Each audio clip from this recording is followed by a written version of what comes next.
What's going on, Ridgecrest students? It's Caleb, one of your summer interns. We're going to be talking about Unit 25, Lesson 1 from this past connection group.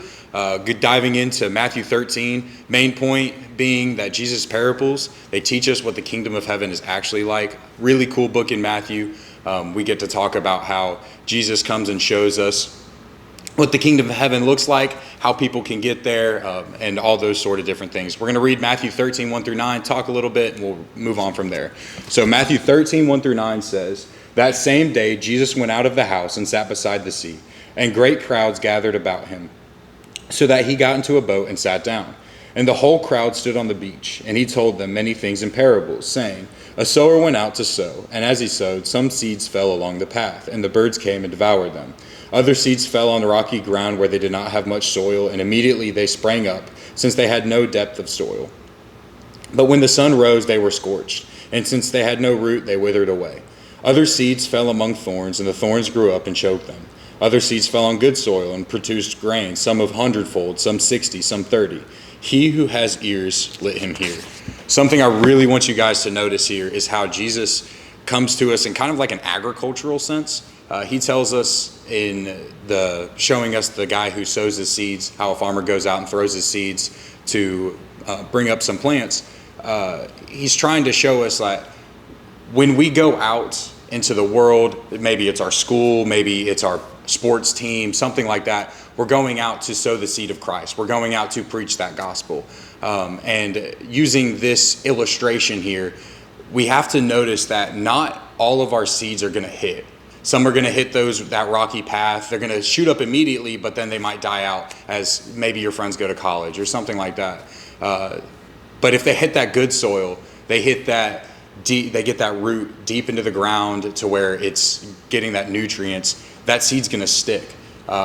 If you go out and you spread that seed and you bring people that good gospel of Christ and that seed goes deep, then people are actually going to be able to soak up that nutrients from the soil, that nutrients from the gospel. I really think that's a very good illustration that Jesus uses to show us how, yes, sometimes we may not necessarily see the immediate growth of what we are doing, of our sowing. I could go out to my friends up in college and I could share the gospel, and then the next night they're out doing stuff that we don't want to talk about. Like, that may happen, but later on down the road, they may turn their lives back to Christ and go on from that. And you won't see that immediately. That's the cool thing about gardening. You plant a seed, it might take 4 or 5 months for it to actually grow, so you get that carrot, you get that radish, you get whatever you grow, tomatoes, I'm not sure. But you have that. I think that's just a really cool illustration that it takes time for these seeds to plant. So we're going to move on to Matthew 13, just down a little bit to 31 through 33, where he says, "He put another parable before them, saying, The kingdom of heaven is like a grain of mustard seed that a man took and sowed into the field. It is the smallest of all seeds, but when it comes grown, it is larger than all the garden plants and becomes a tree, so that the birds of the air come and make nests in their branches. He told them another parable. The kingdom of heaven is like leaven that a woman took and hid in 3 measures of flour till it was all leavened." I think that's a really cool thing. We see in the Bible how the disciples talk to Jesus, and he says, like, if you have faith of a mustard seed, you can move a mountain. Like, that's insane. A mustard seed, I mean, you're talking about that big. I mean, it's tiny. You can hardly see it. But faith like that, you can move a whole mountain. I mean, it's hard to grasp that. Especially for me, like, if I sit here and I have the smallest amount of faith, I don't know if I could just sit there and be like, hey, let's move this mountain.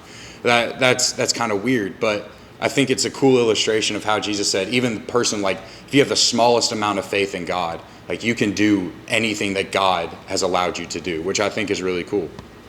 So now we're going to move on down just a little bit further to 44 through 46. And that's another parable that says, "The kingdom of heaven is like a treasure hidden in a field, which a man found and covered up. Then in his joy he goes and sells all that he has and buys the field. Again, the kingdom of heaven is like a merchant in search of fine pearls, who on finding one pearl of great value went and sold all that he had and bought it."